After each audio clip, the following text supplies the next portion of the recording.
നിങ്ങളുടെ ഇഷ്ട പരമ്പരകളുടെ മുഴുവൻ എപ്പിസോഡുകളും ടെലികാസ്റ്റിന് ശേഷം എക്സ്ക്ലൂസീവായി സൺ നെക്സ്റ്റ് ആപ്പിലൂടെ കാണൂ. ഇന്ത്യൻ ഉപഭോക്താക്കൾക്ക് മാത്രം സൗജന്യം.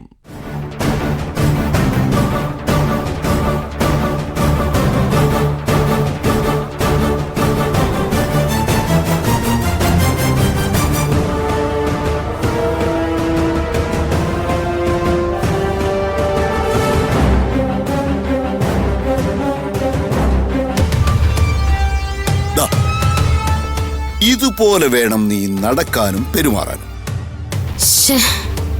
ഇത് വലിയ മെനകേടാവും തോന്നല്ലോ. എന്റെ സാറേ, ആ പെങ്കൊച്ചൊരു പാവാണെന്നാ തോന്നുന്നത്. എങ്കിൽ നീ വിചാരിച്ചാൽ ഇതിനേക്കാളും പാവം ആവുന്നേ ഉള്ളൂ. അപ്പൊ ഈ സാരിയൊക്കെ വലിച്ചു ചുറ്റിക്കൊണ്ട് വേണോ ഞാൻ നടക്കാൻ? പൂജയുടെ വേഷം അതായതുകൊണ്ട് നിന്ന് കൊടുത്തേ പറ്റൂ. എനിക്ക് സാരി ഒന്നും കൊടുക്കാൻ അറിയില്ല. അത് പഠിപ്പിക്കാനാ ദാ ഈ കുട്ടി. അതെ അതെ, ഇത് വളരെ എളുപ്പാ. ഞാൻ പഠിപ്പിക്കാം. വരൂ. ചെന്ന് സാരി കൊടുത്തിട്ട്. ഇത്രയും പാടുണ്ടെങ്കിൽ ഞാൻ ഇതിനൊന്നും ഇറങ്ങി പുറപ്പെടില്ലായിരുന്നു. ചുമ്മാ ഇങ്ങനെ ഒന്ന് വാശി പിടിക്കാതെ ചെല്ല്. വാ കുട്ടി വാ. ചെല്ലുന്നേ.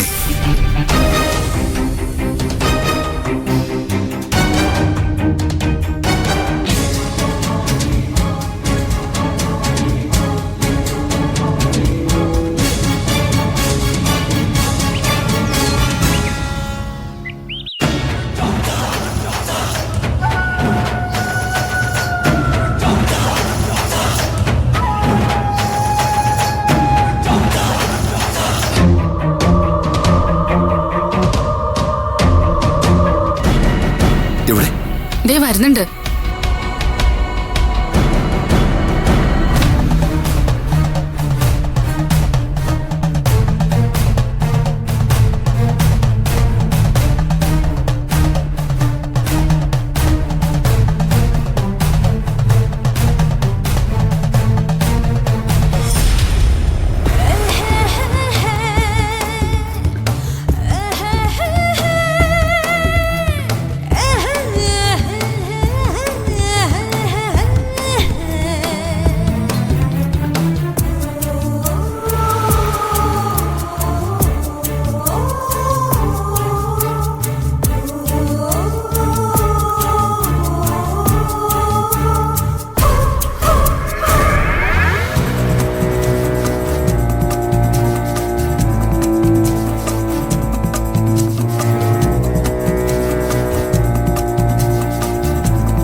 ഇങ്ങനെ നടന്നു വന്നാ അത് പൂജയല്ലെന്ന് ഒറ്റ നോട്ടത്തിൽ തന്നെ മനസ്സിലാവും.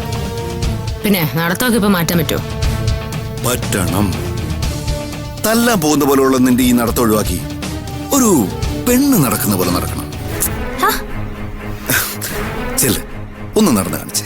എന്തിന്? ഒന്ന് നടന്ന് കാണുകേ. ചെല്ലുന്നേ.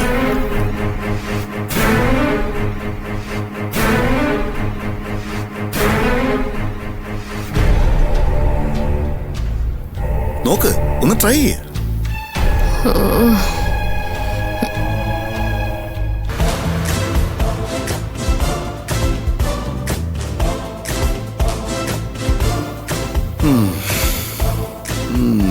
അതെ, ഇത്രയ്ക്കങ്ങ് കുഴയാനല്ല പറഞ്ഞത്.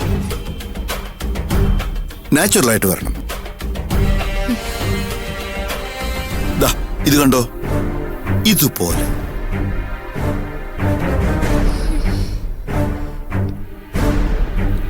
നോക്കുന്നേ, ട്രൈ ചെയ്യ.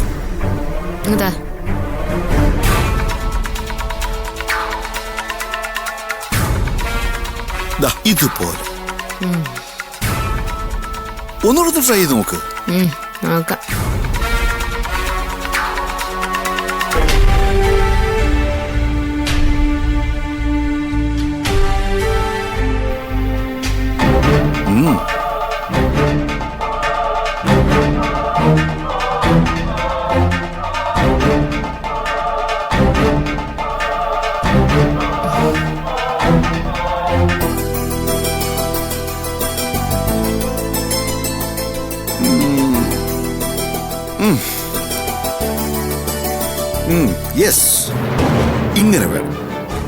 You can.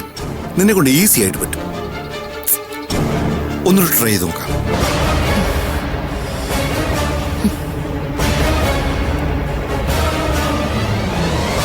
ആ വീഡിയോയിൽ കാണുന്ന പോലെ തന്നെ.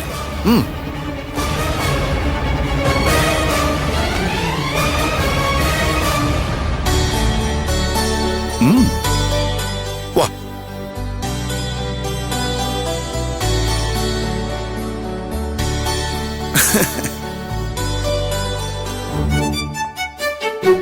നടത്ത ശരിയായില്ലേ?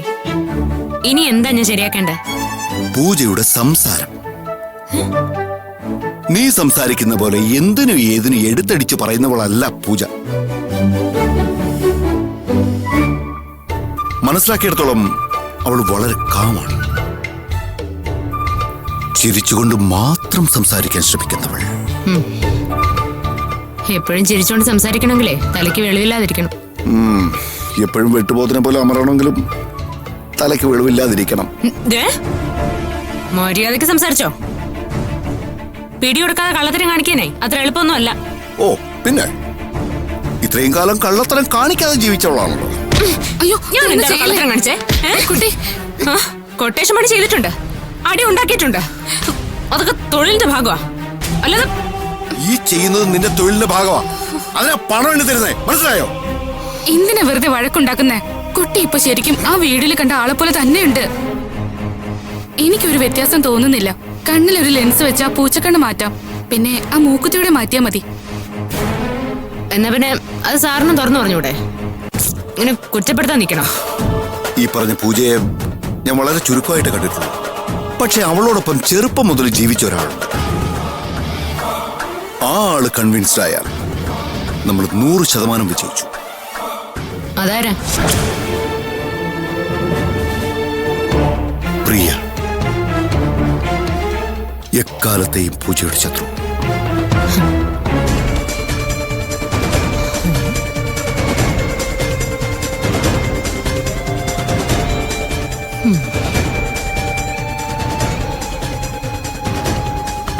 പ്രിയ.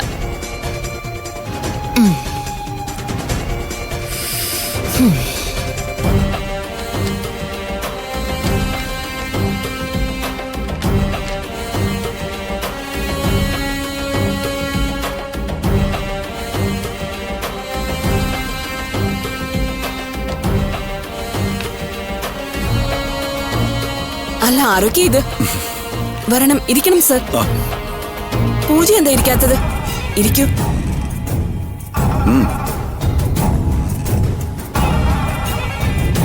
നിങ്ങൾ രണ്ടുപേരും കൂടി വരുമെന്ന് ഞാൻ വിചാരിച്ചില്ല. അതെന്താ, ഞങ്ങൾക്ക് രണ്ടുപേരും കൂടെ ഒരുമിച്ച് വന്നൂടെ? അതല്ല സർ, കോടതിയിൽ കേസ് നടക്കുന്ന സമയത്ത് സാറ് പൂജയ്ക്ക് എതിരായിരുന്നല്ലോ എന്ന് ഓർത്തതാ. അന്ന് അതൊക്കെ ഒരു തെറ്റിദ്ധാരണയുടെ പുറത്ത് സംഭവിച്ചതാ. പോലീസിന് മുമ്പിൽ തെളിവുകളാണല്ലോ പ്രധാനം. പ്രിയയെ അപായപ്പെടുത്താൻ പൂജ ശ്രമിച്ചു എന്നുള്ളതിന്റെ തെളിവുകൾ മുന്നിൽ വന്നപ്പോ സ്വാഭാവികമായും പോലീസ് ജാമ്യം എതിർത്തു. പിന്നീടാ കാര്യങ്ങളൊക്കെ മനസ്സിലായത്. അല്ലേ പൂജ? ഇപ്പൊ എന്താ സാർ വന്നത്?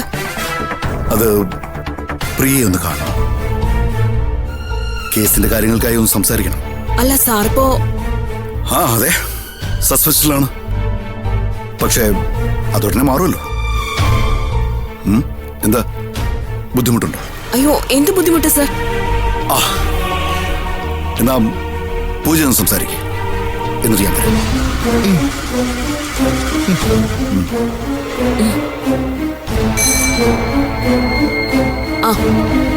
ആ പ്രിയയ്ക്കൊരു വിസിറ്റർ ഉണ്ടെന്ന് പറയും. ശരി മാഡം. ചെന്നോളൂ.